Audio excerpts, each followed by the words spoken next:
People call me the hype man for Australian tech and innovation because I believe there's amazing things happening in the innovation space in Australia. Storytelling's about an experience, right? It's about feeling something. It's about feeling an emotion. Who we are as people and how we react and how we adapt is just that, right? It's how we deal with the challenges that life throws at us. I went from being a lawyer and an officer in the British Army to picking fruit and selling solar panels door to door and just trying to find a job and people saying no because I didn't have, you only have one life, right? It depends what you believe religiously and spiritually, but ultimately you have one life. And I think the older I get, the more I realise that life's pretty hard. And I think we'll always regret, whereas you can always try. I think we should always be trying to be uncomfortable and always trying to push ourselves. It's about building relationships, right? I would love to see Australia being recognised as one of the tech and innovation centres of the world.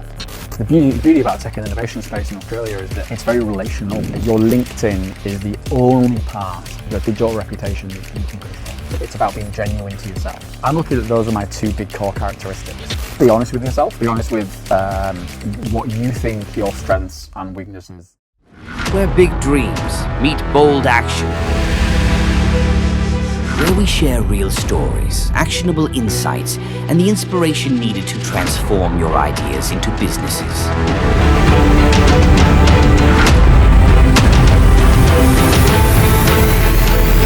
Are you ready to turn your ideas into success and be an inspiration to others? Join Inspirepreneur. People call me the hype man for Australian tech and innovation because I believe there's amazing things happening in the innovation space in Australia. We don't talk about it enough. We don't showcase it. We don't tell our stories enough. So that's my job. I'm there to tell the stories, to champion the people, to show off to the world the incredible things that are happening in Australia and make sure that everyone who's involved gets the chance to tell their story. I'm the founder of a company called Hype Man Media. It's a media and content production house where we tell these stories, right? And so I think it's about having a human hook, right? It's about putting humans first. It's about understanding the why we're doing things. And I am a purveyor of my own madness, as it were, in terms of the way I tell stories and the way I perceive and educate people about what I do is exactly the same, right? So it's showing emotion, it's showing vulnerability, it's showing humanity. I think they are critical things, and it's giving people something they can actually relate to and have an emotion with. You know, storytelling's about an experience, right? It's about feeling something, it's about feeling an emotion. So for me, it's all about that. It's all about touching the human being with what you're doing. Look, I was brought up on the poverty line in the UK in the north of England. I had a single mum. She is an amazing woman, Carol. She brought me up by herself, so I had no siblings, and she actually left my father when I was 6 months old. She had a domestically violent relationship, so huge sacrifice that she made to bring me up, but she gave me the platform to be able to do anything and be able to dream that I could be anything. And I think a critical moment in my childhood was when I was 4 or 5 years old. I got given an atlas from my godmother, Sally, and I still have this atlas today, and I tore it to shreds, right? Like, I would read this book every single day. By the age of 6, 7 years old, I could tell you every capital city, every flag, every country. I'd pore over this atlas and just obsess over it, right? And what that made me do was dream. It made me dream about getting outside from this, getting away from the barriers at the time that society had put in place to stop me from being able to be who I wanted to be, right? To think bigger than just that scarcity mindset of living in this small village, having this kind of small life that, was hard and tough, and to dream big.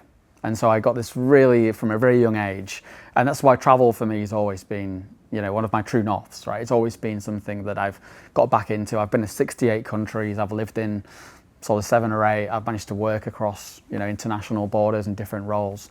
And it's something that drives me every day. And it all came from this experience, this kind of young child that would just dream big about the world and look beyond. And so, yeah, it didn't take me long before I started to travel when I was 17, 18 years old. And then I moved to Australia 10 years ago. And people say, why did you move to Australia? And I was like, I always planned to be an expat. Like, in my mind, I always wanted to move. I always wanted to push my boundaries because I think that I really am the sum of my travels and my experiences. The person I am today is because of the things that I've seen, done, felt, witnessed and been a part of. And it all stems back from that kind of small town mentality growing into something bigger through that wanderlust for travel. I was a young 18-year-old. I look back now and realize. So I got a place at university. I decided I wanted to travel. Like I say, that was always a huge driver for me. And I remember being 16, 17 years old and doing laps of my village, trying to get fit and just dreaming about the places that I'd go and see, right? And the things I'd read about in books. So I decided to take the plunge and spend 6 months traveling around South America on my own, backpacking, at 18 years old. I was way too young. I did loads of really stupid things. But I learned everything that I now know about entrepreneurship from that, right? I learned to be resilient, I learned to be agile, flexible, I learned how to deal with different people, to communicate across different languages and different ways of working, ways of living. It opened my brain up to so many things. It was an incredible experience. I survived. I made it back in time, in one piece, but it was the start of what has been now a lifetime of travel, which every single time has just added onto the person that I am and, helped me to grow into the entrepreneur I am today. Life's about challenges, right? Life's whatever it is. If you be an entrepreneur, you work in a business, whatever you do for life, in your life, it's all about challenges. Every day something will happen, right? And I think who we are as people and how we react and how we adapt is just that, right? It's how we deal with the challenges that life throws at us. No one has an easy life. Whether you're a millionaire, whether you're a street cleaner, whatever that is, everyone has a challenge. Going to South America for 6 months at 18 years old and having to deal with, like I say, loneliness, sickness, language barriers, it makes you an incredibly adaptable person when it comes to dealing with challenges. It makes you flexible, it makes you resilient, it makes you determined, it makes you understand that a small hiccup or a small bump in the road isn't actually that big a deal, right? Not to sweat the small stuff, how to be able to get beyond stuff, how to be able to think about how you overcome different scenarios. So I think in that respect, that time and travel in general is just a euphemism for entrepreneurship, right? It's the same thing. In my life now, I come across so many different speed bumps every day. And I say to people all the time, especially people working in startups, founders, entrepreneurs, I say, we all have the highs, right? Celebrate the highs, but you're really judged on how much you can marginalize the lows, how much you can lessen the impact of the lows, right? Because they will come, they will happen. And to be honest, they happen every day, right? There's some days we are riding high, but most days something will be a challenge, something will have to change. So the quicker you can learn to be able to solve challenges as quick as possible and adapt to that problem solving mentality, the more successful you're going to be. I tell people the story that I was sitting on the tube one day and it was raining and the tube was broken down and I was coming back in my suit from my job as a lawyer and I was just over the rat race of London. And I remember I say to people all the time, I looked out the window and thought, there's going to be a better place out there. There's going to be a better place in the world for me where there's a better lifestyle. And then this brochure just trickled down the aisle and opened up this page and it was Australia. And I told this story for a little bit in different versions, right? And the reality is that never happened, but all those things happened in different segments, right? And maybe it's easy for us sometimes to kind of think about this one moment where inspiration hit. The reality was it was a selection of different moments, but I ultimately, I grew up thinking I wanted to be somewhere else because I think it's, comfort is kind of the most dangerous thing I think we can have as human beings, right? To be comfortable. I think we should always be trying to be uncomfortable and always trying to push ourselves and drive ourselves to new things. So for me, that's what moving to Australia was. It was like, well, that sounds fun. That sounds like a challenge. That sounds like something I'm going to personally grow from and an experience that I'll never forget. And yes, it was the hardest thing I've ever done, but I am so grateful I did, and it made me who I am today. So you love Australia then? I do. I think Australia is an incredibly livable place. I wish it was a bit close to the rest of the world, but You know, we learn to live with the positives rather than those negatives. So, look, I think, yeah, perseverance is so key to everything, right? It's about being consistent, showing up, getting things done, being a person of your character and moral fibre. I was in the British Army for 4 years, so I was on a career path to becoming a infantry officer. I left, I got a tropical disease in Thailand. This is a whole nother story for another time, but one I'm happy to share. But in that time I learned, you know, perseverance at its absolute top class level. When you're in the military, that's what it's all about, right? You know, being on exercise for 2 or 3 weeks, having had 4 hours sleep a night, having been physically, you know, driven every single day to the edge of exhaustion, like, and then to have to still be able to show discipline, character, energy. I think, you know, it's an incredibly steep learning curve to be able to do that. I think, again, it's something that I think we don't look at the comparison between service and entrepreneurship enough, but I think there are absolute incredible parallels between those two things. Like, everything I'm talking about now is everything that a founder or an entrepreneur goes through, right? Sleepless nights, extremely hard conditions, constant challenges, constantly having to keep going.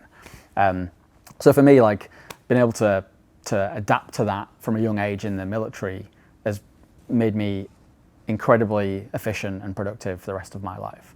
It definitely also means I've got some strange traits. Like, if I'm ever late to something by a minute, I'm very anxious and freak out.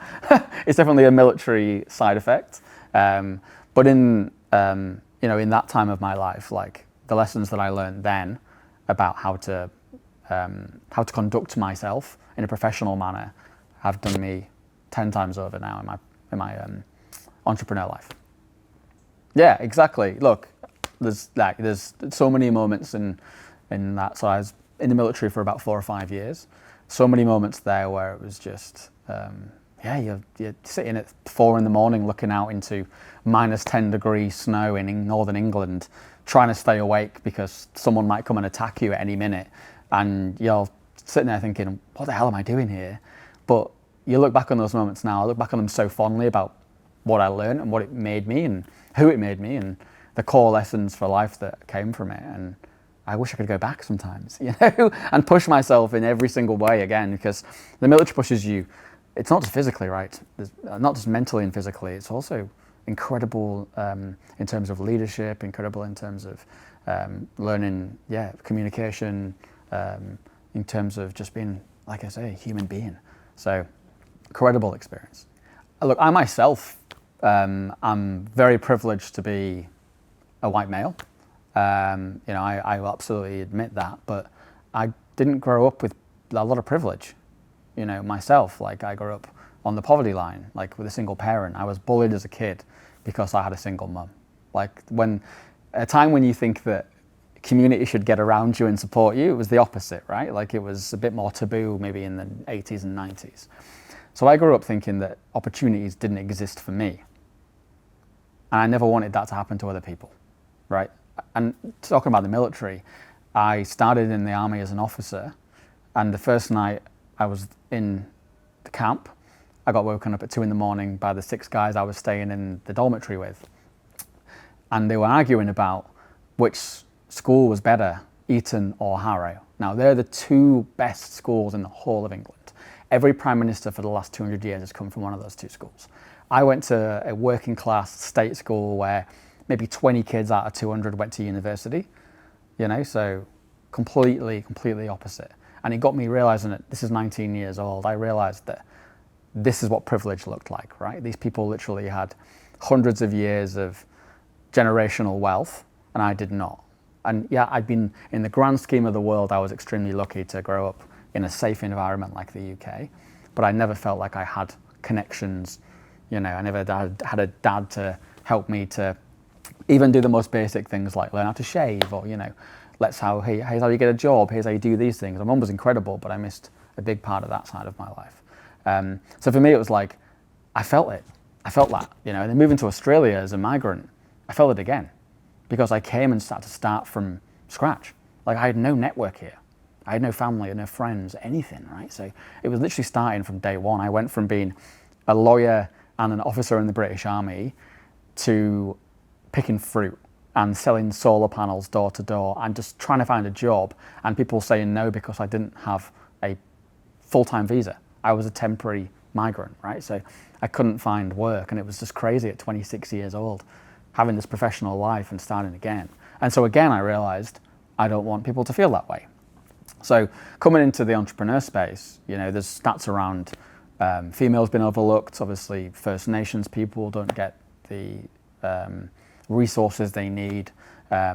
Migrants like myself, you know, again, like it's all the challenges that entrepreneurs feel across the board are heightened for marginalized and underrepresented demographics, right? They just pile another challenge on top, right? And I want to make sure that doesn't happen. I want to democratize access to everything because that's what I deeply can relate to myself. To take enormous pride in the decision you made to make yourself uncomfortable, right? So it's like when someone says to you, I'm really sorry, I'm speaking your language wrong. I'll turn around and say, I can't speak your language. So the fact that you're even able to try itself shows more self-worth than the fact that I've never been able to try, right? I speak only English, right? And I'm trying to learn a bit of Hindi now because my partner's Indian, Bengali, so I need to learn Bengali as well. But, you know, so that's, as an example, that's the way I think when I look at someone who's trying something different, right? It's easy to stay in your own country. Depends where you're from, obviously. There's lots of variables, but it's easier than it is to come to another country and try start again, right? And try build a new life. So like have some enormous pride and then convert that pride into confidence. Own the space that you're in. Own the fact that you've taken this enormous step in life and you've decided to do it because you want to better yourself or create something or whatever it is. And really embrace that because you should be proud of yourself. You only have one life, right? It depends what you believe religiously and spiritually, but ultimately you have one life. And I think the older I get, the more I realize that life's pretty hard, right? So I don't judge anyone that wants to just earn a salary, enjoy their life, build stability, have happiness. That's fine, right? Like, and I think when I was younger, I was a bit more critical on those people. I was like, what you have impact? You should be looking for impact in the world. So that's fine. But I would say that anyone that's got that burning desire to do something and be something, give it a go. Seriously, give it a go because you will regret it if you don't. Like, we'll always regret the things we never tried to do, right? So it's like, take that risk. It's probably going to be better off than you think it is. And hopefully, what's the worst that can happen? You can go back to what you had anyway, right? Like, what have you got to lose? You got to lose the opportunity of never doing it. And I think you will always regret that, whereas you can always try. And you can always then, if you fail, you can just say, I tried. I gave it my best shot. That's all we can really ask from people. I think the biggest challenge, to start a little bit negatively, in Australian startups right now is it sounds obvious to say, but it's a lack of funding, right? So, you know, it's been a tight environment in the last 18 months, and I don't see it getting much better. I'm optimistic that it will in the next 6 to 12, but I feel like we were saying this a year ago and it's not changed. And I worry about the impact that has on future entrepreneurs, right? Because if it doesn't feel like it's a space where people can succeed, people will be reluctant to do that. I think that's the challenge. I think the positive side is, I heard someone saying just recently that the next 20 years, are the fastest we're ever going to grow, right? So in terms of what we can do now and what we can achieve as human beings, you know, I think it's the last 50 years, we've evolved quicker than we have thousands before that, right? So you think, and there's obviously downsides to this, but there's enormous upsides and there is enormous potential for people to come in and create and build the lives they want to and have things that they can say that they started are their own, right? We've got so many challenges in society. There's opportunities for people to come and solve those and have an enormous impact on our ways of living. The country, a very recent one I think is worth mentioning, is the fact that we're about to ban social media for under 16-year-olds. So next year we're going to, I think, TikTok, Instagram, Meta, is all going to be banned for under 16-year-olds. Now, that's because there is undoubtedly some extreme negative societal issues when it comes to social media. That in itself is an enormous opportunity, right?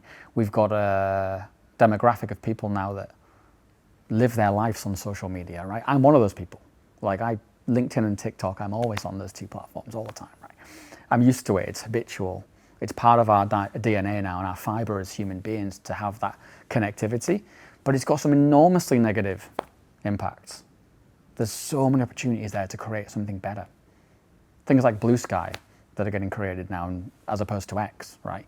We can create these decentralized, democratized places to connect. I think that in itself is an incredible opportunity. And that's something that would have an enormously positive uplift on society. I subscribe to a theory which is the giving economy, right? So that means that you just give and give and give to people around you, and you will receive back 2, 3, 5x from what you give, right? And that's how I build partnerships. I don't think about the partnerships. That's a commercial term, which is part of my job ultimately. And it's a skill, and it's something that's really valuable, but it's about building relationships, right? The beauty about tech and innovation space in Australia is that it's very relational. There's definitely a clinical element to building a partnership sometimes, and that has to happen because it's business, but it's very relational. So you can have deep friendships with people that you work with, right? And it's one of the best parts of working in this industry. So for me, it's like, I don't ever go into meetings with people asking what they do. I don't really go into meetings asking what they can do for me. Very small circumstances. Maybe, I'll meet someone and think, oh, like I want to record a podcast with this person. I'm going to ask them. But most of the time I go into a meeting one-on-one and I just want to get to know someone. I want to get to know what makes them tick, what they're passionate about, the human being that's underneath the business they represent. And I think people resonate with that. I think more so in the tech and innovation sector than in the corporate sector, where sometimes business is a little bit more black and white, whereas entrepreneurship is grey, right? In this space, it's grey. And I think for me, that's how I build relationships, and that's how I build really strong, really deep partnerships. Yeah, absolutely. So I'm a linchpin, I guess, to help support people to succeed, right? So I help to connect founders to investors, to accelerator programs, to customers. For me, my job is really about trying to support the growth of the sector at large. So often it's, I do a lot of work with international markets and help them actually connect. So I'll work with, say, like a country like India or the Philippines and work out how I can bring those two ecosystems together. So my background before working in startups was in B2B2C marketing and sales, which is when you basically you work together as two brands to help to enable customers to succeed at growth, right? So at scale, sorry. So I apply that mindset to startup ecosystems. So in my mind, it's like, look, if we can get the Australian startup space working with the Indian startup space, what magic will happen based off the back of that? So that's kind of how I see my job. I do have a business called Hype Man Media, which is really about shining a light on people who don't have that opportunity. So I tell the stories of people that are success stories that maybe don't get the features from the major news outlets. So that's, I guess, a core part of the Hype Man kind of persona, right? Is making sure, and we talked about this earlier, the democratizing access and influence, right? So it's finding those people and actually giving them a spotlight, and hopefully then someone will see them and think, I want to invest in that business. I want to be a customer, and then they can succeed. Yeah, well, and that was just an analogy I was trying to make, right? Because B2B2C basically means, like, let's just say you've got, this is a really bad example, but you've got Coles and Woolies will do a partnership so they reach both their audiences. That's what B2B2C is, right? So that's what I do when it comes to support. I will, rather than speaking directly to one person, I will try to speak to someone that has influence with 1,000 people, so that hopefully we can create something, a structure that will support. Like, it's like teach a man to fish rather than give him a fish, right? It's like, how do we create structures and processes and communities that will help support that? Yeah, absolutely. B2B, I think three of the biggest problems, long lead times, B2B deals, depending on what the industry, can be extremely long to actually close, super long sales cycle. And if you're a startup, if you're relying on one or two B2B customers, you might lose your runway before you've even landed one, right? I think, unfortunately, Australia is a bit of a monopolized country. So the big industries will have, like, say, supermarkets, we've got two major outlets, right? Two major retailers, and then a bunch of smaller different outlets. But Coles and Woolies dominate the market, right? Same with the banks, same with insurance, superannuation. There's only a few different big players. That means that a lot of times there's reluctance to work with smaller disruptive organizations, or it's hard for disruptors to come and gain market share.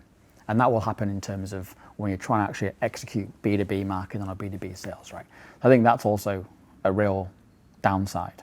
In terms of B2C, I think the Australian consumer can be very kind of brand centric, which is really good, but it means there's a lot of brand loyalty, which can mean it's really challenging to actually disrupt and get people away from the brands that they love.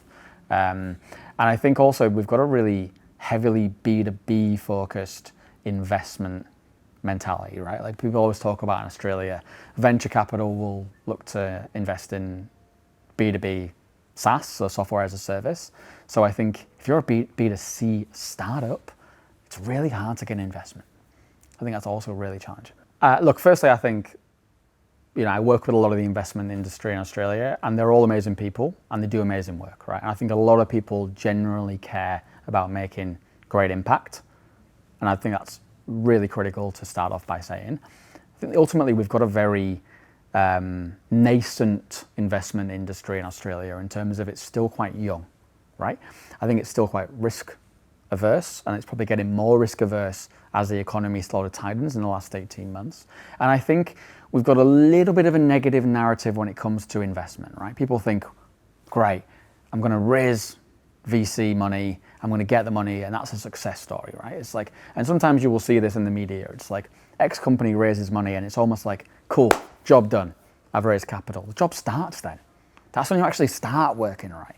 And not everyone should want VC money. Like venture capital debt does not suit most businesses. So I think it sometimes portrays this purveying story exists, which is this kind of negative mentality around like, if I haven't raised VC capital, I'm a failure.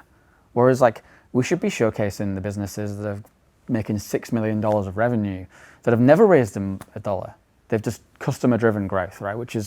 That's amazing, but maybe that won't make the news because it's not a big, a big deal that's happened that's big exciting. So I think it's about really understanding that venture debt has its limitations. It's right for the right people. We need more of it in Australia. We need more risk tolerance, and we need more investment coming in.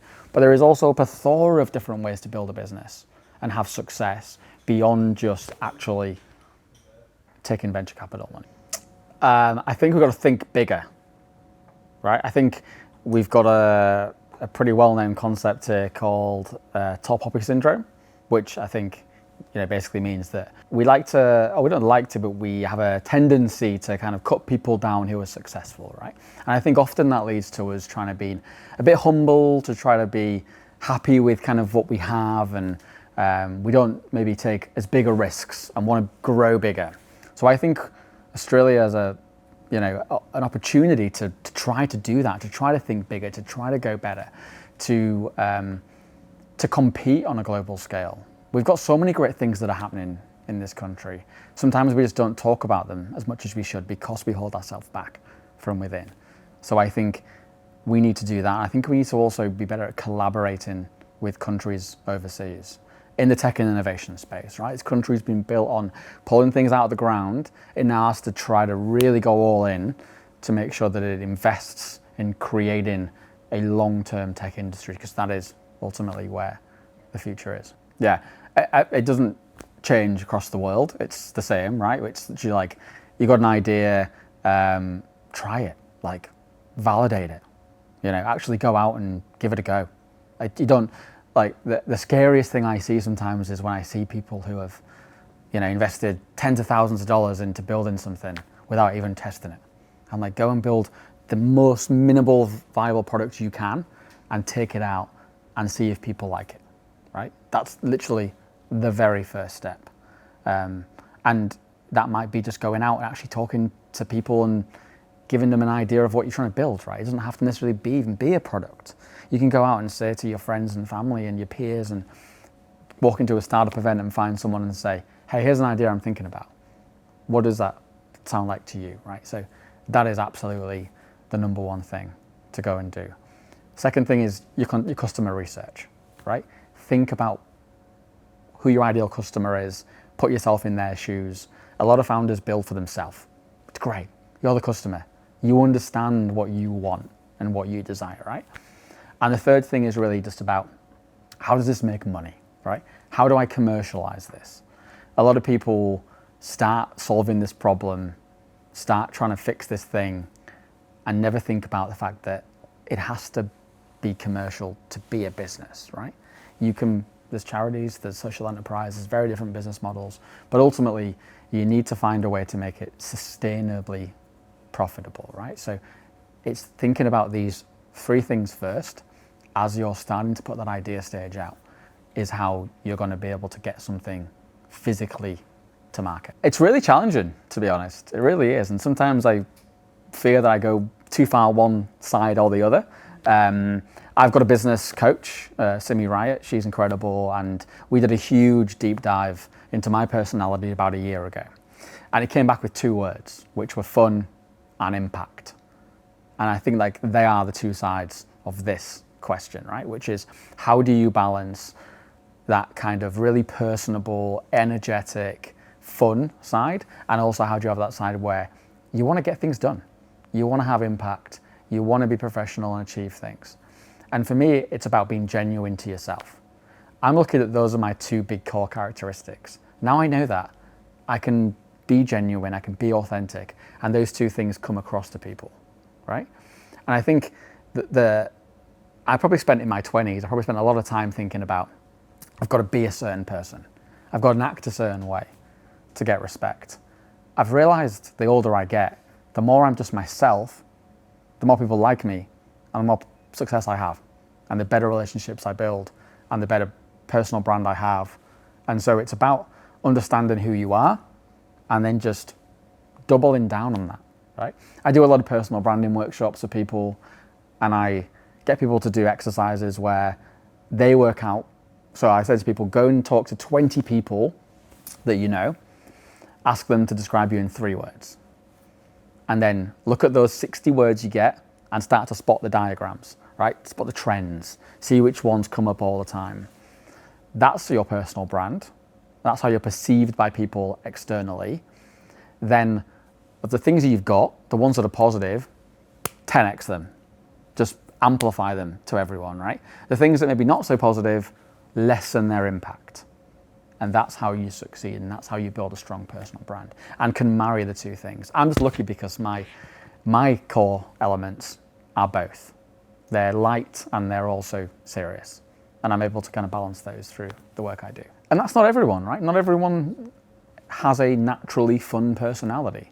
And that's absolutely fine, you know, but those people hopefully understand who they are, and they amplify the best parts of themselves, and they lessen the other sides, and that's all it is. Yeah, so for me, you know, I am my brand ultimately, right? Like I've got businesses, but ultimately I am the face of them. So I'm hyper conscious of the experience people get when they meet me, right? And this applies to if you have a business brand, right? It's about the feel and the emotion that you get from doing something. And that's what I think of when I'm actually meeting people for the first time, right? That's the perception. It's like first impressions, right? Like people are like the first impressions of engaging with you. So I always make sure that I'm energetic, I listen, I'm smiley, I'm engaging, I'm present in moments. Because that's the experience I want people to be left with. when they engage with my brand. So as a business owner, you have to think of two things, which are how people engage with you and how they perceive you, because you are ultimately your brand. You are your business, right? So as a founder, if you've got an awesome business, but you're a terrible human being, people will associate those two things together. That's the first thing. And the second thing is how people perceive your business. So how's the user experience?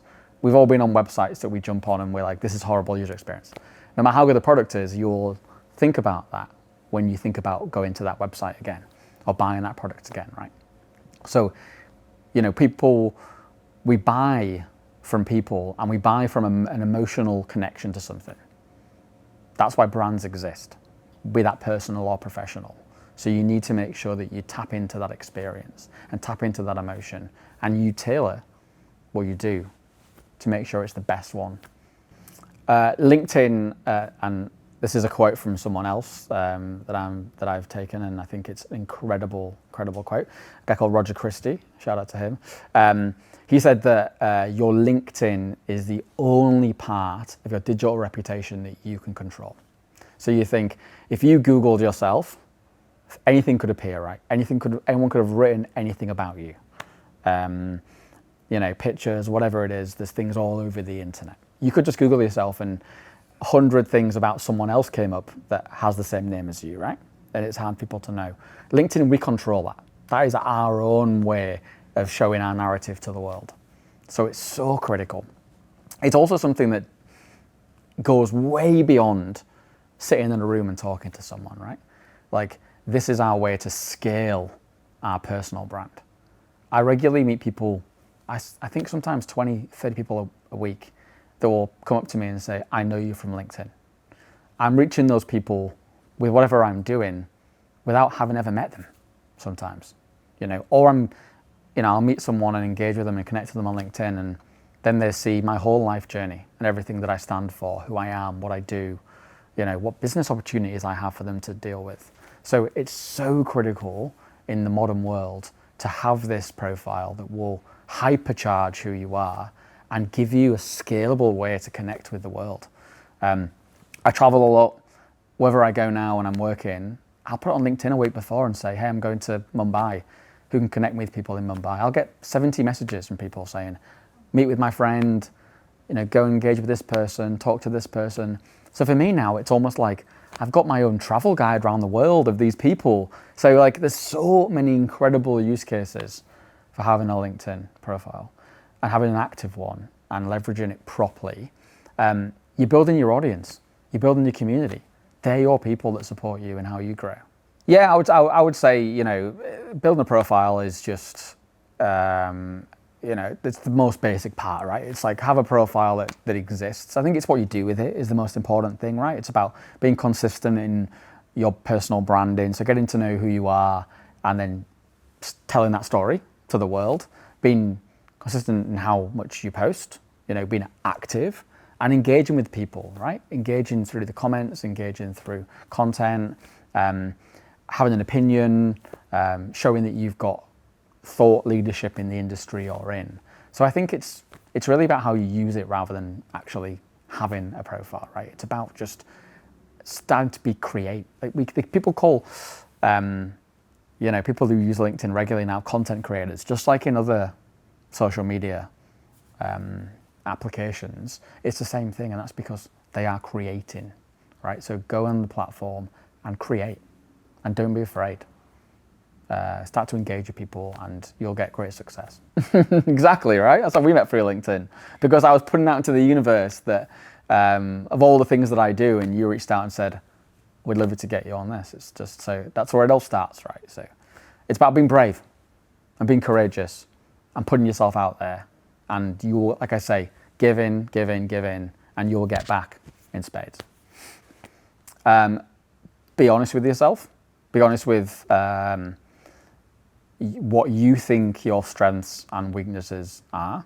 I think that is the number one thing, right? So having been reflective and self-aware is so critical when it comes to building a personal brand, okay? Because you need to be honest with who you are as a person and get used to that. and get used to the fact that if you lie to yourself, that will come across as you engage with other people, right? I think then it's about amplifying the best parts of yourself, lessening the worst parts of yourself. There's numerous ways to do that, but it's just about, again, being aware in how you come across, how you interact. And I think it's dealing with everything in a positive, fun, optimistic way. Like, just smile at people. It sounds so simple, but like, if you're want to build a strong personal brand out, start from a position of positive energy. That's something that goes a long, long way. People want to be around people that make them feel good. Like, honestly, it's the most simple thing, and it's a simple starting point, but it's a great starting point. So I think it's that. It's just being positive, understanding who you are, and then doing the work to actually hone your brand and evolve. A/B test, try one thing out, try another thing out in the way you engage with people. Like, I used to always go to, when I first started working in partnerships, I would rate myself after I've been in a meeting. I would be like, okay, I'm probably a 7 out of 10 on that one. Like, I could have said this, I could have acted this way. I'll be cycling home after a day's work thinking about it. And now I do the same thing when it comes to speaking. I'll come off stage and say to my partner, how was I out of 10? And she's like, you're a 6. And I'm like, I know I was a 6. I could sense that I wasn't great tonight. But it's about that self-improvement, right? It's the desire to self-improve, I think, is core. Exactly, right? It's like so simple. I think one of the other big things to remember is that we always think what we do is more, is being thought about by other people more, right? I think that's one of the big fallacies on being a human being is we do this one thing and we think, oh man, everyone's thinking about that.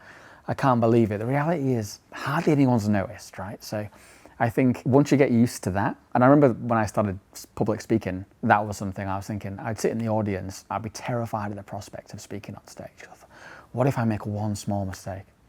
Then I started doing it and realized people aren't listening anyway.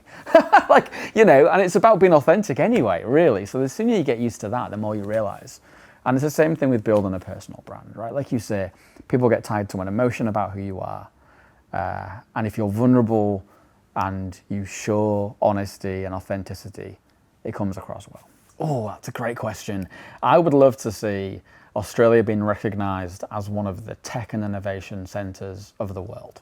The way we talk about Silicon Valley with startups, talk about Israel, we talk about Estonia having amazing tech talent. I'd love for people to think, when they think of Australia, rather than thinking about Crocodile Dundee or Vegemite or Chris Hemsworth, they think Australia is known for building incredible, innovative startups. People think, oh, Australia? Yeah, Canva, Atlassian, Airwallex, and then 100 other names.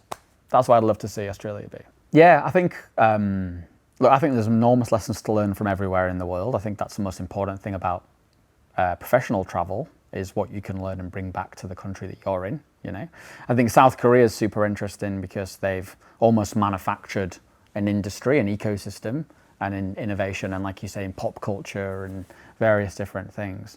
I think there needs to be a level of that. I think that, government, both federal and state, has somewhat a responsibility to be able to set the right conditions and create the right environment for startups and innovation to succeed. And I think future planning like that is really, really impactful.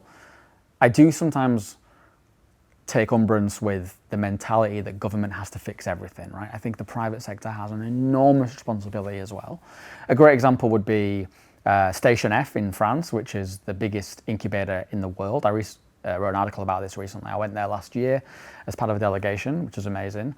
That was a private entrepreneur that had $1 billion and just went, I'm going to take a abandoned train station in Paris and create a hub which now hosts 2,000 startups at any time, right? That in itself is having enormous ripples in terms of the French tech ecosystem. So I think, yes, I'd love Australian government to turn around and say, we want to make Australia a tech capital of the world, and we're going to create this 20-year plan to do it. But we could have someone like Mike Cannon-Brookes do the same thing and invest in creating the right ingredients too, and investing in the right infrastructure. So it's a balance between public and private, in my opinion. We recently had the story of all the Canva employees who got the secondary sales and spent their money on real estate. I don't blame them for that, but I'd love to have seen them reinvest in startups and reinvest in the startup ecosystem. And everyone has their own personal desires, and they've worked really hard to do that. But I think I would love to see, the private sector take a bit of a gamble, and some of the big enterprise organisations in Australia turn around and say, "Hey, let's invest in becoming innovative, and let's invest in new entrepreneurship, and let's invest in the people that are going to change our world, and invest in impact startups, invest in impact problems to solve, because we need our private sector to come to play when we're going to solve enormous problems like the climate problem. We need that." I want to be remembered as someone that's just created a positive change, that's been actually able to, be a good person, show up, have an impact, and move the needle on different things. I want to create I want to make the world a smaller place across the globe. I want to be able to help connect people across the world. Yeah, absolutely. So, I would love to inspire people to do better. I would love to be able to turn around in 30 years' time and look back and think, I had an awesome ride, I had some amazing experiences, I helped connect people across the globe and make it a smaller world. And I can look back and think, I gave people the platform to do better and to solve enormous problems. I don't think I'm the kind of person that's going to turn around and build a climate tech startup myself and say, right, I'm going to, challenge the problem with the ozone layer. I think I'm the kind of person that hopefully will create an environment that people can do that, and then they can have an enormous success. And I can look back and think, oh, I enabled that by doing this very small thing. Look, my favorite startup is, I wouldn't say it's climate tech, but it's a future of food startup. So my favorite, I might start again on that because the other part's not relevant. My favorite startup is a future of food startup called Vow. They're based in Sydney. They take in, so they're basically creating lab-grown meat. So taking animal cells from extinct species and creating meat from that cell. So rather than having to kill animals, they can create numerous animals from one cell. And they currently have tastings that are live in Singapore and actually Hong Kong this week. They're doing amazing things. I think it's actually fascinating about the psychology of food, and it's a problem that we're going to see long into the future in terms of how do we feed the humanity.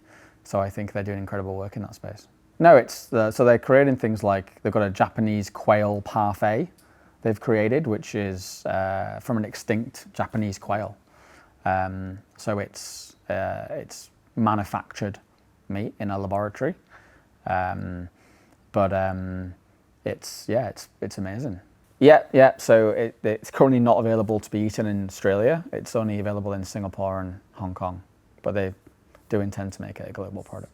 I recently came across a business called Spendable, which I think are doing amazing things in the fintech space. So they've got Smart Pay solution, which helps to support people with disabilities and elderly people to manage their own finances.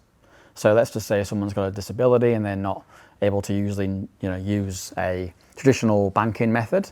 This app will help support them to have the agency to do that. I think it's amazing. Right? Again, it's really helping people to get access despite the barriers that society would normally put around them from being able to do that. So it's very cool. Probably not. Probably the opposite, actually. I think it's quite challenging. Like I said before, we generally invest in things like B2B SaaS, right? So I feel like, often companies that are solving problems like disability maybe get overlooked a little bit. I think it should be the opposite. I think we should be investing in impact businesses. I think that's really what is going to help solve society's hardest problems. So I think it can often be a little bit harder. But having said that, there is an incredible community of people that support impact, sustainability businesses. And that's growing and growing, which is amazing to see. I don't actually read much non-fiction. Like people, I think in my world, read a lot of business books, right? Like I like to read fiction. I like to read things that are about society and the psychology of the human being. And I think that's because I'm just a bit of an obsessive when it comes to like people and how people act and what people do. I just read Slaughterhouse-Five by Kurt Vonnegut, which is an awesome book about a guy in the Dresden firebombing in World War II and what he had to deal with in terms of PTSD before PTSD was actually even diagnosed as a thing in the 70s. Fascinating in terms of ideology, and I think it's really important to kind of understand different perspectives of different people, because that will help with how you build relationships and how you engage with people outside of your sphere.